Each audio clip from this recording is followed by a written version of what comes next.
So in this film, I'm going to show you how to quickly pixelate areas of your image to make them safe to show and share on social media as such, because obviously you don't want to get your Instagram or your Facebook page taken down because of revealing subject or whatever it be.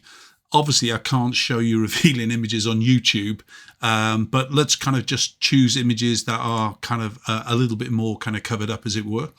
So what I was showing is how to kind of quickly just hit a action and then basically paint it in. So in other words, I've created an action. If I press my F3 key, all I need to do now is to kind of click the area that I want to actually disguise.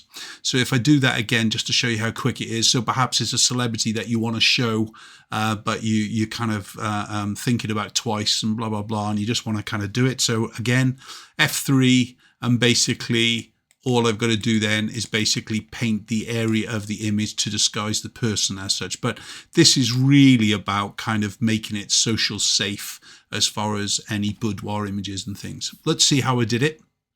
It's very easy to do, I promise you, okay? And I would definitely make an action up like I've done.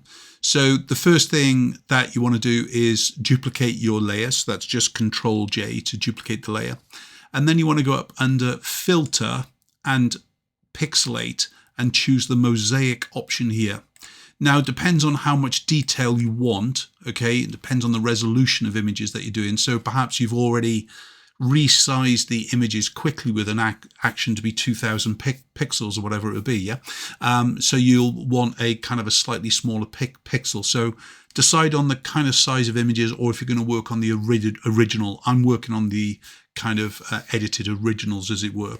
So I would say that you're going to need something between 69 and 100 to kind of give you the pixel effect and things. But again, as I said, it depends on your resolution. I'm going to press OK here. And then what I want to do is to hide the effect.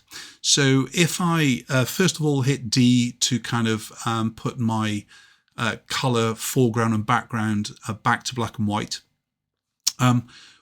That's kind of habit, that is, okay? And I'm going to put X to kind of put black on top in a minute. White on top, I should say. I'm going to hit the Alt key and the kind of the mask to hide that effect.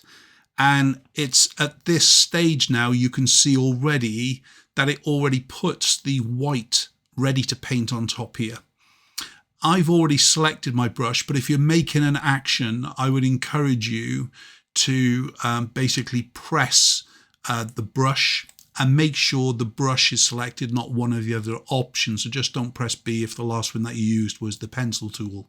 So select physical brush tool when you're making the action as such. I would make sure that your opacity is set to 100 here and your flow rate is 100 as well. And then basically, if you're kind of just disguising the lingerie kind of parts of the body, then you just kind of make the brush size the right size that you think you're going to use as a standard with it. And then all we need to do is just hit the actual button. Now, remember, don't click on the image to kind of disguise as a part of the action, okay? You want to make sure you've stopped the action as soon as you've selected the brush tool. And then basically you can see here it's done straight away with it. Let me walk you through that quickly again, okay, just so you know what to do. So we're just going to, first of all, duplicate the layer, Control J, come up into Filter, Pixelate, and we're going to go into Mosaic, choose the size that you want, press OK. You know I mentioned D before. It's just a part of my workflow. That just resets the colors on the side. You don't have to build that in because remember, we're going to be working on the mask, yeah? Let's hit the Alt key and create a mask. That hides the effect. Then we want to go over to the brush tool, select brush, and at this point we're ready to paint straight away. Remember, it's the left bracket to make smaller, right bracket to make bigger, and you can just kind of click on areas of the image that you want to actually kind of pixelate out. Then all you've got to do, of course, is, you know, flatten your layer, flatten image. I've actually created an action, which is my F2 key, to kind of flatten the layer as well. And then this is just ready to save as into a social media folder or whatever it would be and things really. But that's a quick way, as I said, for you to be able to quickly, let me hit the F12 key again, just to kind of prove how fast it is. I just press my F3 key. Then I just paint the area of the image that I want to hide. And then I'm done. I would press my F2 to flatten, save as, so and so.